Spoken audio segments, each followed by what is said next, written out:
Bom, vamos colocar em partes assim. Hoje qualquer agremiação religiosa, seja ela adventista, batista, presbiteriana, existe uma pluralidade ali dentro. Você vai encontrar, por exemplo, pasmem, alguém na Assembleia de Deus que é calvinista, não é arminiano. Ele tá lá, é cooperador, mas ele é calvinista, mas ele não aceita o cessacionista. Você vai ter presbiteriano que é continuista, que aceita os dons do Espírito. Tá lá na igreja presbiteriana. Então isso tem também na adventista. Tem pessoas com pensamento diferente. Por exemplo, de Ellen White. Eu não vou surpreender. Você é assim? Por exemplo, você fala não? Não. Você é um adventista que não aceita algumas coisas? Porque tem algumas coisas, tanto no adventismo, quanto... Vou ter aqui todo cuidado, tá? Não, por favor. Quanto na questão da Ellen White, que são, do ponto de vista técnico, científico, são complexos, né? Por exemplo, ela fala que a pessoa que toma café, ela perde... Como é que eu vou dizer? Eu não vou lembrar exatamente o termo que ela usa lá nas questões sobre... Não, conselho sobre regime alimentar. Conselho sobre regime alimentar. Mas ali ela fala que a pessoa que toma café, ela é menos inteligente, vamos assim dizer. Ou coisa parecida. Ou a pessoa que tem uma prática de masturbação, ela tem problema no cérebro. O cérebro dela vai se degenerando. Então, algumas questões que a Ellen White fala... Complexas, né? Mas que do ponto de vista da ciência não funciona, né? Exatamente.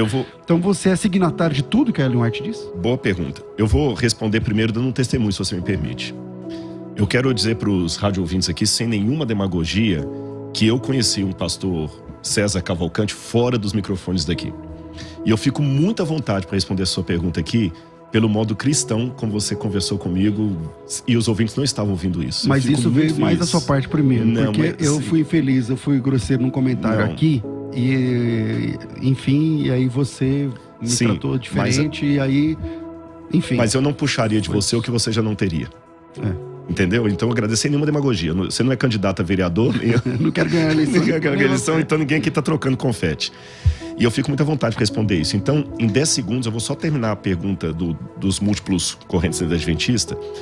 A Igreja Adventista, oficialmente, não tem nenhuma intenção de legalizar o casamento homoafetivo ou qualquer coisa. Não. Mas existem grupos, né? Grupos que não são oficiais. Seria a mesma coisa de falar o seguinte: eu conheço vários assembleanos, a gente encontrou com alguns pastores da Assembleia de Deus muito queridos agora, né, do Ministério Madureira. Eu conheço muitos assembleanos que são calvinistas. Mas isso não é o mesmo dizer assim... Significa que a igreja, a Assembleia de Deus... está virando calvinista. Exatamente. São grupos que não são oficiais. Entendeu? E nem eu aqui também posso falar em nome da Igreja Adventista. Não tem esse aval. Desse ponto, eu pulo para a questão da Ellen White. A gente tem que ver o seguinte, bem claro. Ellen White, ela tinha a 4ª série primária. Isso é uma equivalência do nossa nomenclatura aqui, né? Ela não estudou. O inglês dela era sofrido. Eu tenho cartas dela, que a gente vê os originais, que o processo é o seguinte: ela escrevia a carta, aí uma secretária datilografava a carta como ela escreveu.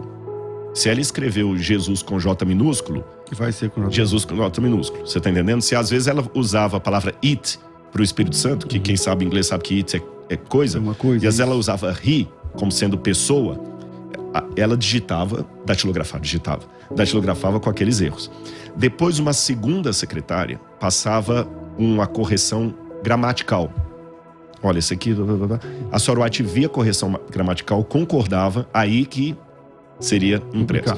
Só que essa terceira secretária fazia o máximo para não mexer no texto, de modo que daqui a pouquinho a autora não era Ellen White, era a terceira ali. E ela escreveu coisas duras, reconheço, que tem que ser entendidas em 3 momentos. Em primeiro lugar, a forma de se expressar da época. Por exemplo, uma expressão que hoje jamais eu usaria, e ela usou na época, mas não era só ela, chamar as outras igrejas de igrejas caídas. Isso. Só que essa expressão igrejas caídas, vários outros teólogos religiosos da época usavam, porque os Estados Unidos estavam passando por uma fase tão assim decadente. Você vê alguns autores metodistas, que foi de onde Ellen White falou, desgostosos com a realidade das igrejas e tudo mais. E ela mesma falou no final do livro O Grande Conflito, na edição, acho que 1911, se eu não estiver enganado, quando os tipos estavam gastos, eles tinham que fazer nova, ela falou o seguinte: olha, nós temos que melhorar a linguagem desse livro, ela está muito agressiva. Eu não lembro todos os detalhes que foram mudados, mas ela falou assim, por exemplo, a palavra papista, para se referir aos católicos, não é de bom tom. Não precisamos disso. E mudaram. Tanto é que, já que você quer grupos divergentes na igreja, tem um grupo que defende que o livro original é aquele, é quase uma doutrina da inerrância no Grande Conflito e tudo, e que a gente está publicando um livro, o Grande Conflito, herético. Você vê. Esse é um primeiro ponto que você vai em consideração. O tempo em que Ellen White escreveu, o modo como não só ela, mas outros pregadores também se expressavam. Veja o sermão de Jonathan Edwards, né? Pecadores nas mãos de um Deus irado. Nossa, você não faria um sermão daquele hoje, daquela forma. Outra questão que eu tenho que levar em consideração é Ellen White. Ela nunca deu detalhes das coisas que Deus mostrava para ela. Ela falou assim, olha, eu sei que é isso aqui. Aí vamos pegar alguns exemplos. Assim, o terceiro, eu volto nesse segundo. O terceiro, realmente ela fala de coisas que a ciência não aprova. Mas convenhamos, não estou colocando Ellen White no livro da Bíblia, quero deixar isso bem claro, você sabe a minha posição, mas só para os ouvintes, tá bom? Mas deixa eu fazer uma comparação com a Bíblia. Mas como você se sente quando lá na escola sabatina, que você deve frequentar, o pessoal fala, vamos abrir a palavra de Deus e é o livro da Ellen White? Nunca, posso ser sincero? Claro, eu não estou aqui jogando com as palavras. Eu nunca ouvi isso na igreja adventista. Eu me batizei no dia 25 assim, relativamente comum, assim, convenhamos, você também não frequenta a igreja adventista, para falar, é relativamente comum. Não. Né? Exatamente, você pode ter ouvido uma expressão, alguém, mas para falar é relativamente comum, você tem que estar frequentando ali, ouvindo isso direto e reto. Mas aí quando ela cita coisas que não bate, como você se comporta? Mas deixa eu só fechar essa questão da ciência. Se eu usar como critério a ciência não endossa, eu vou ter um problema. Por isso que eu falei que eu queria usar com calma aqui, para não parecer que eu estou equiparando a Ellen White à Bíblia. Se eu usar o critério a ciência não endossa, eu vou ter um problema não só com a Ellen White, mas com a própria Bíblia. Por quê? Hoje, pastor César, eu vou ser sincero que eu oro muito a Deus para me dar resiliência e força espiritual. Eu peço 3 coisas a Deus sem nenhuma demagogia. Eu peço unção do Espírito, humildade. Porque, vamos ser sinceros, não é fácil ser conhecido por todo lado e não ser tentado pela vozinha da vaidade. Você é o cara. Verdade, você tá entendendo? Eu posso até me envaidecer, mas aí eu vou perder a minha unção em 2 segundos ou menos. Então peço a Deus unção do Espírito, humildade e saúde física e emocional para lidar com os ataques. Por quê? No meio evangélico, não de todos, eu ganho paulada porque eu sou seita. Dos ateus, eu ganho paulada, que eu não sou acadêmico, porque eu acredito na Bíblia Sagrada. Dos adventistas também se leva. Não dos adventistas em geral, tô falando desses grupos, exatamente, esses grupos que são mais ligados a uma certa corrente política. Mais paulada. Paulada também, porque eu sou homofóbico, sou não sei o quê. Então, quer dizer, eu apanho de todo mundo. Então, para muitos acadêmicos, eu não sou um acadêmico honesto, porque eu acredito na Bíblia. Para muitos irmãos, eu não sou um teólogo honesto, porque eu sou adventista. Para alguns adventistas, eu não sou um cara honesto, porque eu sou homofóbico. Então, quer dizer, a gente apanha por todos os lados. E nesse aspecto que eu aprendi. Mas eu não tô aqui te batendo. Não é você, não. Eu tô falando assim. Mas claro, eu tô só dizendo a minha experiência. E nesse caso como você se comporta quando você vê que o que a Ellen White tá falando exatamente, essa é a resposta que eu ia dar. Você é signatário de tudo que ela fala? Vou colocar. Seria eu, por isso que eu tô com medo de comparecer com a Bíblia. Será que eu seria signatário de tudo que a Bíblia fala? Se você, à tarde eu vou ter um bate-papo com um ateu, Sérgio Sacani, no Flow, hoje à tarde. E ele vai fazer uma pergunta análoga para mim. Você é signatário de tudo que a Bíblia fala? Porque, convenhamos, vamos pegar o raciocínio. Ellen White fala que o café produz certas coisas e a medicina diz outra coisa. Vamos ser realistas. O Evangelho de Mateus fala que uma virgem deu à luz a uma criança sem ter tido relação sexual com ninguém. Acha para mim um estudo de ginecologia que confirme isso. A Bíblia vai falar que Jesus foi ao céu de carne e osso, eu creio assim, que ele ressuscitou com o corpo glorificado, mas era um corpo ainda tátil, né? Que ele, como é que eu confirmo isso, um milagre à luz da ciência? A ciência também vai falar ridículo. Como é que você pode continuar sendo um acadêmico com doutorado da USP fala, por exemplo, do e acreditar na verdade? Da masturbação, você abandona a ciência e fica com o que ela está falando. Na verdade, eu digo o seguinte. Primeiro critério não é abandonar a ciência e ficar com o que ela está falando. Primeiro critério é o seguinte. ela foi alguém que teve o dom de profecia ou não teve? Essa é a primeira pergunta que eu tenho que fazer. Tá certo? Ela teve o dom de profecia? Se ela teve o dom de profecia, ela falou que Deus mostrou aquilo para ela, então, calma. Vamos ver o que a ciência vai dizer, mas vamos ver com calma o que ela está falando. Mesmo porque eu vou lhe dizer duas coisas em relação à ciência. Letra A. Eu tenho lá em casa um compilado dessa grossura, mais ou menos, de questões acadêmicas, inclusive escritas por não adventistas, que fizeram tese doutoral sobre Ellen White, por coisas que na época dela seriam estúpidas, absurdas, e a ciência comprovou depois. Inclusive a questão do café que você mencionou aí, nós sabemos não só o café, o tanto de malefícios que a cafeína faz. Refrigerantes à base de cafeína. Tem um monte, olha, eu posso puxar aqui um calhamaço de artigos acadêmicos, científicos, que falam do mal da cafeína. Teve nos Estados Unidos um estudo que foi replicado no Brasil agora por acadêmicos da USP.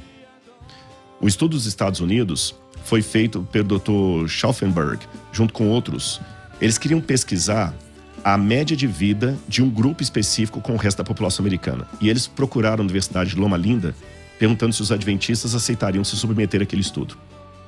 Como a Loma Linda tem uma das maiores faculdades de medicina dos Estados Unidos, eles falaram, tudo bem, os nossos acadêmicos podem participar do estudo, claro. Os Dr. Schaufenberg foram com eles lá, isso já tem uns 20 e poucos anos, esse estudo. E eles fizeram uma tomada. Pelos escritos de Ellen White, o que os adventistas seguiam em comparação com a média dos outros californianos. Fizeram para mostrar de tudo direitinho. O estudo mostrou que os adventistas do sétimo dia, que seguiam a reforma de saúde prescrita nos livros de Ellen White, tinham expectativa de vida entre 8 e 10 anos a mais. Aqueles que eram mais estritos chegavam a 15 anos a mais de expectativa de vida em relação aos outros. Mas não é porque é adventista. Qualquer pessoa que fosse vegetariano, claro, tivesse uma vida... Claro. Mas eu digo exatamente adventista... a crença adventista. É porque o estudo pegou os adventistas por amostragem, porque o estudo precisava o seguinte, eu preciso de um grupo que comporte igual. Porque, para quem não tá ouvindo a gente, as instituições adventistas obedecem uma dieta rigorosa de alimentação. Então, por exemplo... Existe o adventista normal, o adventista do sétimo dia, o adventista da reforma. O adventista da reforma é muito mais hard no sentido de alimentação. Por exemplo, você come carne. Eu como carne, o adventista da reforma não pode comer nem carne de nada, entende? Então, eu sei, na nossa igreja, algumas famílias eram da igreja adventista da reforma e eles não comem carne até hoje, porque não gostam, tal, não sei o quê. Não acostumaram, né? Não acostumaram, tal, nunca comeram. O cara tem 60 anos, nunca comeu carne. Agora, e essa ideia funciona nas instituições também adventistas. Mas foi bom uma coisa que você falou, vamos deixar bem claro. Quando eu mencionei o grupo dos adventistas e o resto da Califórnia, eu estou me baseando no que o estudo fez, que o estudo precisava de um grupo de comportamento igual, você entendeu? Com um outro grupo para equiparar. Por isso que falou os adventistas e o resto. Esse estudo foi feito no Brasil também. Mas é onde você vai dar, porque a pessoa que, sei lá, vegetariana, que é o caso da instituição adventista. Não, mas mesmo muitos que não são vegetarianos. Porque eu não sou vegetariano, por exemplo. O estudo fez esse da USP aqui, chamado Adventus. Então, mas você já fez internato, não já? Fiz mais 4 anos. Então lá você ficou de vegetariano. Sim, eu fiquei. Mas mesmo assim, hoje eu como carne, por exemplo. Sim. E a Ellen White, por exemplo, ela sempre fala que o ideal é nem comer carne. Ela fala isso. Agora vamos colocar. Esse estudo Adventus hoje foi feito também, eu não tenho todos os dados de cor para lhe dar, mas se alguém der uma googada, olha a googada, procurar Adventus, estudo Adventus da USP, vai ver que foi feito no Brasil, eles fizeram a separação. Adventista que come carne, que não come carne, que não toma café ou que toma café uma vez ou outra, que faz exercício físico, não faz, etc. E eles pegaram assim, o que a Ellen White faz? E é interessante que esse estudo também deu uma expectativa de vida a mais do que os que não seguem aquele estudo. Então, frigir dos ovos do estudo da Califórnia, do estudo da USP aqui, o que eu digo? Agora eu estou respondendo a sua pergunta, eu fico com a Ellen White, eu fico com a ciência.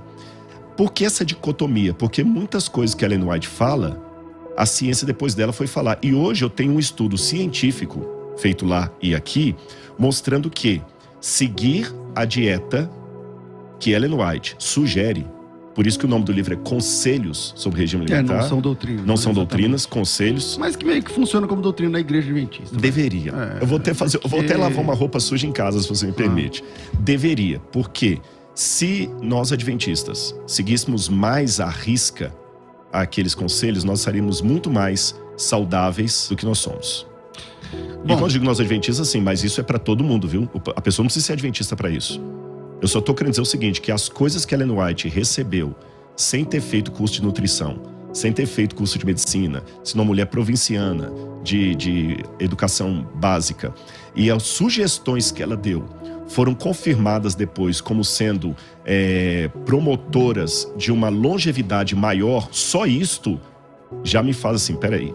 É interessante, se ela escreveu tanta bobagem, as bobagens dela estão dando certo, porque a expectativa de vida dos que seguem aquelas bobagens, estou falando na área da alimentação, tá? Tá maior do que o dos que não seguem aquelas, entre aspas, bobagens. Você não usou essa palavra, eu que estou usando. sim, sim. Bom, eu tenho que